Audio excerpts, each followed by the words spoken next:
Assalamualaikum warahmatullahi wabarakatuh. Selamat malam, salam sejahtera bagi kita semua dimanapun sahabat SPM berada. Kembali lagi bersama gua Fajar Sidik di acara yang paling kece tentunya di Seni Pasar Modal Channel edisi 7 Juni 2021. Selama kurang lebih 30 menit ke depan gue bakal nemenin lu ngebahas mengenai IHSG dan emitennya tentunya, serta emiten-emiten apa yang menarik untuk dilakukan daily trading ataupun swing trading pada keesokan harinya, yaitu 8 Juni 2021. Tanpa berlama-lama lagi, yuk check it out. Perdagangan bursa hari ini tanggal 7 Juni 2021 ditutup hijau tipis ya, di mana beberapa hari lalu itu hijaunya gila-gilaan, tapi untuk hari ini 7 Juni 2021 itu di IHSG ditutup tipis. Ini bisa terlihat dari secara mayoritas indeks di Indonesia itu mengalami merah. Walaupun secara overall IHSG itu hijau 0,07%, tapi seperti indeks LQ45, Kompas 100, Bisnis 27, IDX 30, Sri Kehati itu mengalami merah. Berbeda halnya di sini ada JII, Jakarta Islamic Index plus 0,02%, ISI 0,05%, lalu ada IDX Cyclic 2,13% positif, IDX Hold positif 0,87%, IDX Industri positif 0,68%, IDX Infrastruktur 0,81%,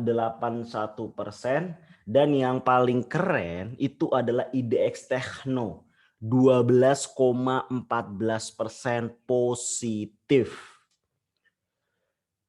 Pergerakan yang luar biasa dari indeks Tekno ini sebenarnya sudah kita prediksi atau tergambar dari beberapa hari yang lalu, di mana gajah atau asing itu melakukan yang namanya akumulasi.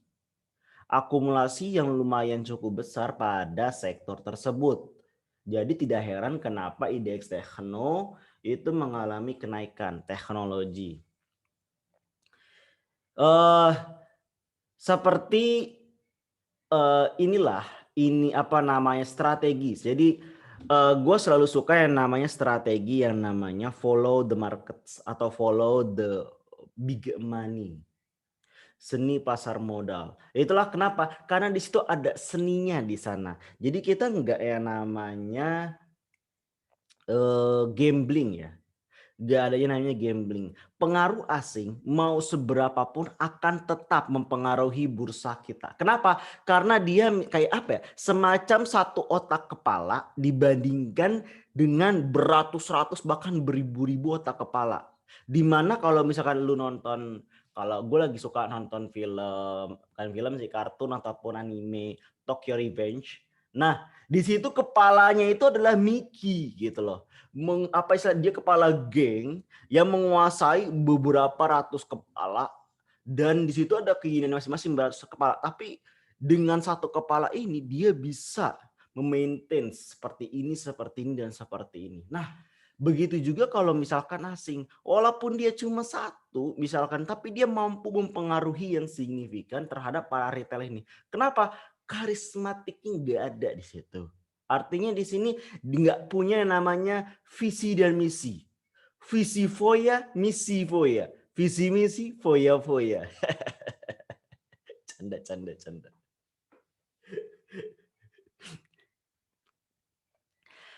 Jika kita lihat di sini bahwa secara mulai masuk bursa di hari ini tanggal 7 Juni itu mengalami kenaikan, kemudian mengalami penurunan yang signifikan.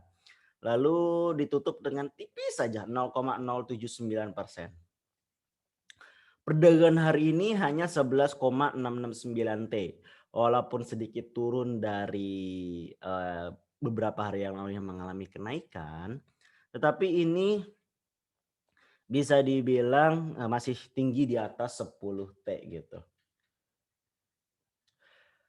Kabarnya IHSG yang dari naik terus menjadi stabil ini diperkirakan apa namanya? Menurut analis trading economics menyebutkan cadangan devisa per Mei 2021 diprediksi mencapai 140 miliar US dollars. Bank Indonesia mencatat cadangan devisa Indonesia pada akhir April 2021 mencapai 138,8 miliar US dollar, naik dibandingkan dengan akhir Maret 2021 sebesar 137,1 miliar US dollar. Info dari Harian Bisnis Indonesia gitu. Nah, itulah kenapa dia mengalami kenaikan, tetapi sentimen ini ternyata tidak yang namanya bertahan lama. Dia mengalami penurunan seperti ini. Kenapa? Karena tidak lain dan tidak bukan adalah lonjakan kasus COVID-19 di beberapa kota di Indonesia. Seperti yang terjadi di Kudus, Jawa Tengah, serta di daerah Jatim, Jawa Timur, Surabaya, dan sekitarnya, di mana itu udah mulai penyekatan dari Suramadu.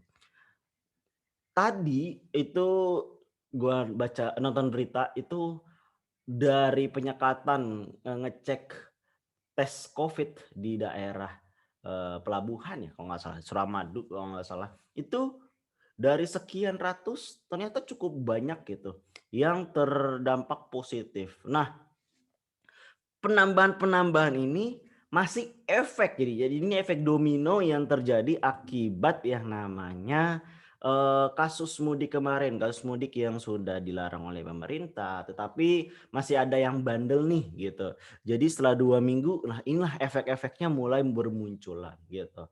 Semoga ini tidak parah ya, tidak parah. Kenapa? Karena ini bisa menjadi ketakutan tersendiri gitu. Di setiap ketakutan selalu ada peluang dan inilah yang dimanfaatkan oleh yang namanya asing. Dia melakukan penjualan di pasar reguler seakan-akan ketakutan yaitu sebanyak 190 miliar. Tetapi dia masuk di pasar nego. Di pasar nego dan pasar tunai masuk hingga 124,1 positif. Artinya sebanyak 300 miliaran dia masuk di pasar nego dan tunai. Biar apa? Biar nggak kedeteksi pasar. Jadi seolah-olah diberikan fear, sama-sama fear dengan mencabut uangnya, dia masuk lewat underground nih, lewat bawah tanah. Itu yang terjadi pada perdagangan bursa hari ini. Kemana duit larinya?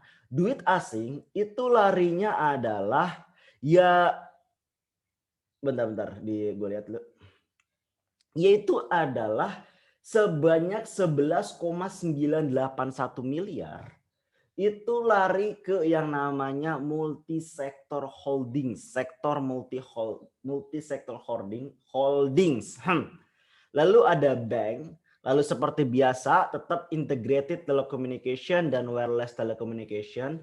Kayaknya ini nggak terpisahkan ya. Jadi kayaknya ini masih bulannya telecommunication. Jadi selamat bagi yang punya Telkom di 2900. Sekarang udah ngibas-ngibas ya. Aduh, hijau.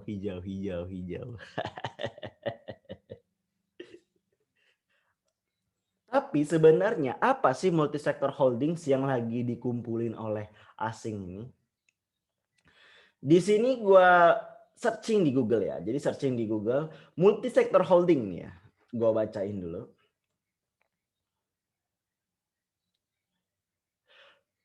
Multi-sektor holdings merupakan pengelompokan perusahaan tercatat berdasarkan eksposur pasar atas barang atau jasa akhir yang diproduksi. Oleh karena itu, metode klasifikasi ini bertujuan untuk memberikan panduan bagi para penggunanya terkait kelompok perusahaan dengan eksposur pasar yang sejenis. Ada 4 tingkat klasifikasi yang terdiri dari 12 sektor, 35 subsektor, 69 industri dan 130 subindustri.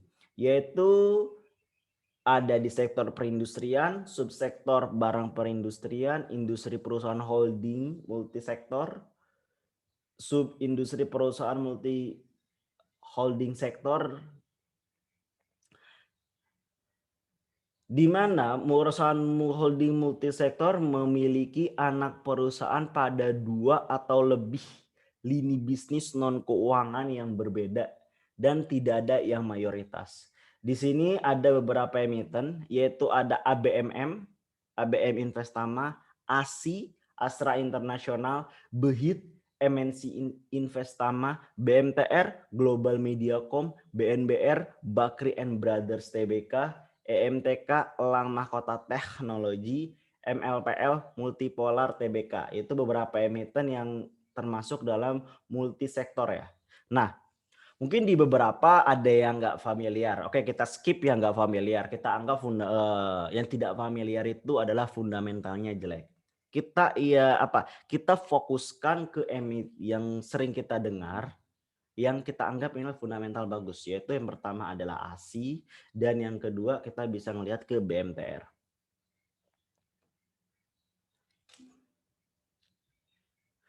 Kita lihat dulu ASI.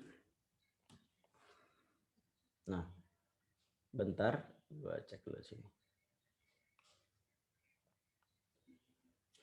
Nih, ASI pada perdagangan bursa hari ini 7 Juni 2021 itu masuk sebanyak 37,91 miliar. Bayangkan, masuk sebanyak 37,91 miliar. Di mana ASI mulai koleksi terus sejak 27 Mei 2021 hingga detik ini ASI masih akumulasi. Itulah kenapa lihat di sini seakan jenuh jual di secara psikologi. Jenuh jual. Di sini lagi berada di titik secara MACD baru mengalami golden cross di sini nih, golden cross. Tetapi karena momentumnya belum kuat karena diakumulasi, maka akan bergerak di area sini-sini aja, yaitu berada di area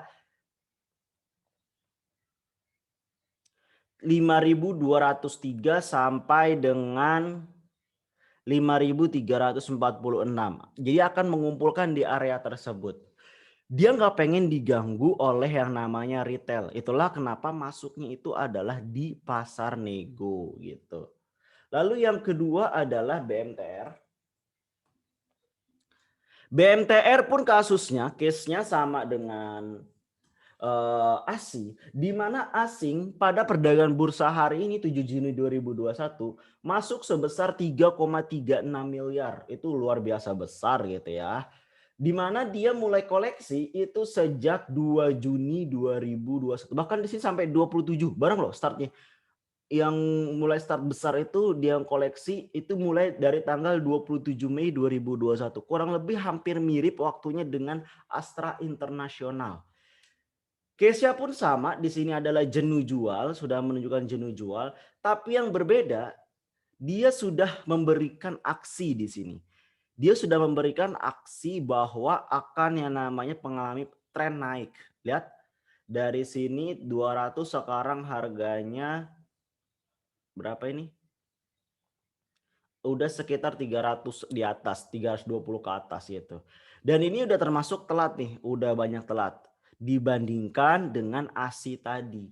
Jadi kalau yang udah punya BMTR ini masih bisa ditahan tetapi siap-siap untuk keluar. Berbeda halnya dengan Astra International itu lagi dikumpulkan. Artinya di sini sabar-sabar kalau misalkan naik turun kok sideways terus lama nih kenapa gitu. Jadi it's okay kalau yang terjadi pada BMTR dan ASI karena kenapa ini lagi dikumpulin nih multisektor holding nih lagi dikumpulin oleh asing atau gajah bule, jadi jangan sampai ketinggalan tentunya gitu.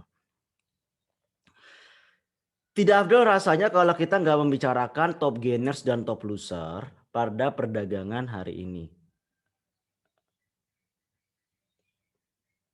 Oh, bentar, sini gue login dulu.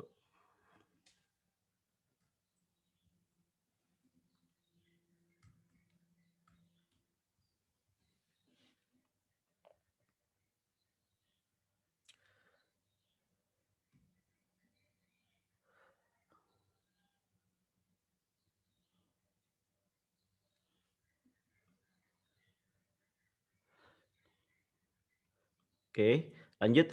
Jadi di sini tidak adil kalau kita nggak membicarakan top gainers dan top loser pada perdagangan hari ini kayak gitu loh. Untuk top gainer seperti biasanya kalau misalkan lu perhatiin, itu top gainers selalu yang namanya dikuasai oleh yang namanya second liner dan third liner pada perdagangan hari ini. Masih connecting. Berbeda halnya dengan apa namanya, karena kenapa? Karena di sini bisa tergambar bahwa indeks secara overall mengalami merah di mana IHSG aja 0,07%. Artinya menggambarkan perusahaan-perusahaan besar itu mengalami merah. Kayaknya di sini ada gangguan deh. Nggak bisa. Jadi nggak bisa gue tampilkan untuk top gains dan top loser karena ini connecting terkendala sinyal. Mohon dimaafkan. Itu ya. Tapi yang menarik di sini, gue menunjukkan di sini adalah salah satu isu yang yang menebar pada hari Jumat adalah isu namanya isu sektor batubara yang akan dihentikan proyeknya gitu di tahun 2024. Dengan isu tersebut itu sangat berdampak kepada sektor mining itu di hari Senin ini, yaitu lihat di sini gue ngelihat perusahaan-perusahaan mining PTBA, Adro, ITMG, Harum, Doit, dan Mio rata-rata minus 2,6, 2,0, 2,48. Harum tidak bergerak sama sekali minus 1,0, 0,33. Jadi di sini bahwa menggambarkan bahwa sebuah isu negatif baik itu terlepas benar atau tidak mampu menggerakkan pasar ke arah yang dituju oleh isu tersebut.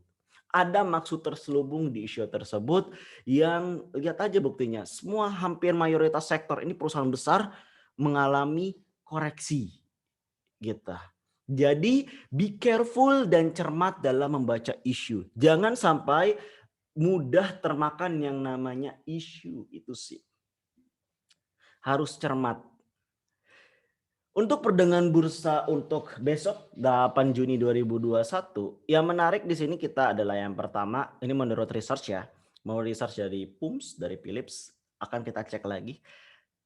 MIOR short term trend bullish, medium trend bearish, spec buy 2560, TP1 2610, TP2 2660, stop loss 2540. Oke, kita cek emiten MIOR. Di sini gua pakai 3 indikator, yaitu yang pertama adalah parabolic SAR, yang kedua adalah MACD, dan yang ketiga stochastic RSI. Untuk MACD dan SAR ini menggambarkan mengenai price actions, sedangkan RSI ini menggambarkan psychology market yang terjadi di market. Jika bentuk RSI-nya seperti ini menggambarkan bahwa masih mengalami tekanan untuk turun. Sedangkan kalau seperti ini ya tekanan untuk naik gitu. Nah, bisa dibilang juga ini adalah area support, ini di area resistance. Secara garis imajinernya bisa dikatakan seperti itu. Bisa dilihat di sini mengalami golden cross, artinya ada potensi untuk naik, di mana di sini masih di pola netral. Jadi, apakah MIOR itu menarik? Dalam bentuk candle yang terbentuk, adalah bentuk candle yang disebut yang namanya doji, long leg doji. Di mana long leg doji ini menggambarkan bahwa ini adalah bentuk candle yang namanya reversal ataupun pembalikan arah. Akan terjadi pembalikan arah pada perdagangan bursa di besok harinya. Ini lagi namanya tren turun, jadi kemungkinan besar akan mengalami kenaikan, akan hijau MIOR pada perdagangan tanggal 8 Juni 2021.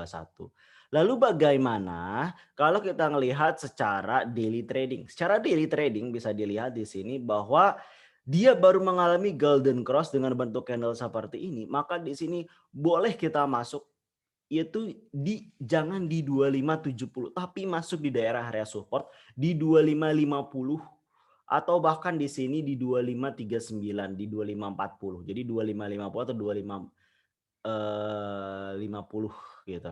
Kenapa enggak di 256? Ini yang disebut middle band. Jadi kita jangan masuk di area sini. Jadi masuklah di dua area sini. Jadi kenapa? Karena kalau misalnya kita tarik Ini kita tarik aja ya. Tuh gitu tuh. Nah, ini lagi mencoba yang namanya garis. Jadi kalau bisa tembus, dia ada tembus dari resistennya. Kalau enggak dia akan balik lagi. Itulah kenapa masuk setidaknya di daerah 2550 ataupun di 2540. Jangan ngebreak gitu. Kenapa? Kalau kita masuk di atas harga itu, berarti di sini ada kemungkinan itu akan dibanting turun lagi. Ingat, ini adalah daily trading, maka cermat dalam memilih itu penting gitu. Lalu research yang untuk masuk tadi udah ya, masuk di 2550 atau di 2540 untuk ininya. Lalu yang kedua adalah Medco.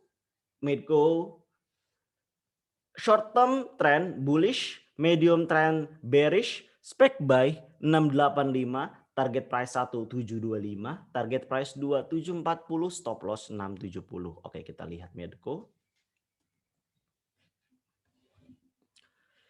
Lihat Medco lagi mengalami penurunan karena dia sudah jenuh jual, lagi turun. Dan ini berada titik psychologisnya. Karena berada titik psychologisnya, potensi besar bahwa di pertengahan sekitar jam 10 pagi itu akan mengalami hijau. Jadi turun dulu dan naik lagi untuk dari emiten Medco. Lalu secara swing trading itu bagaimana? Secara swing trading dia berada titik psychologisnya dan ini belum berada di penurunan nih, tapi udah berada. Artinya dia di sini akan sideways dulu untuk beberapa lama. Jadi kalau ingin main sendiri di 682 sampai di sini sampai 709. Sedangkan di sini berarti 682 sampai 709. Target price-nya sini 740. Kalau gue sendiri menyarankan untuk naik itu dengan kondisi MACD-nya tidak memungkinkan, jadi akan sideways untuk beberapa waktu. Yaitu yang terbaik adalah 708. Jadi bermain TikTok ya. TikTok lagi. Bermain support and resistance.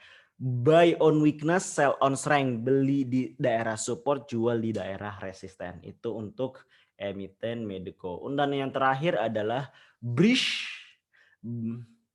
Short term bullish, medium term bearish, trade by 2030, TP1 2190.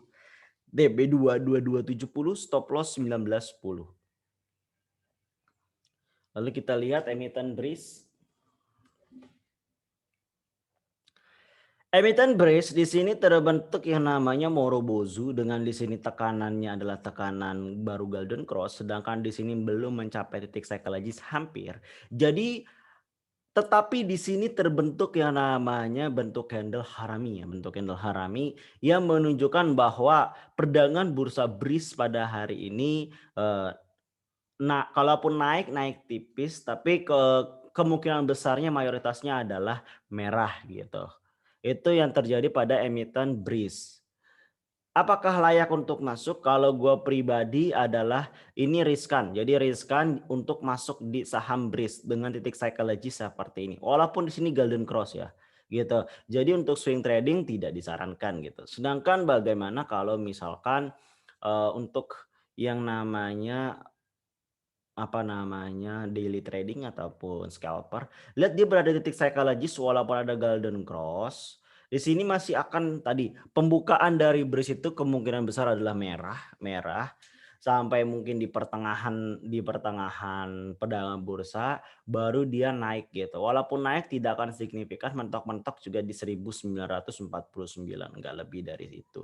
Ataupun kalaupun lebih dari 1972. Jadi enggak berat kalau sampai naik ke atas. Sedangkan kalau di sini sampai 2030. Gua nggak yakin sampai 2030. Mentok-mentok hanya di kisaran ini aja gitu. Di 1980, 1972 ataupun di 1999 itu sih menurut gua gitu. Jadi Bismart, jadi ada beberapa yang bisa untuk dibeli dan ada beberapa yang enggak. Tinggal tentukan tujuannya itu apakah untuk daily trading. Kalau daily trading pasti harus ada stop loss ataupun untuk swing trading. Kalau ada swing trading, masuklah pada saat fase akumulasi, jangan masuk pada fase partisipasi. Oke? Kemungkinan itu aja dari gua. Thank you very much, thank you for attention. Semoga perdagangan bursa tanggal 8 Juni hijau kembali gitu. Oke, gua Fajar Sidik pamit. Bye. Assalamualaikum warahmatullahi wabarakatuh.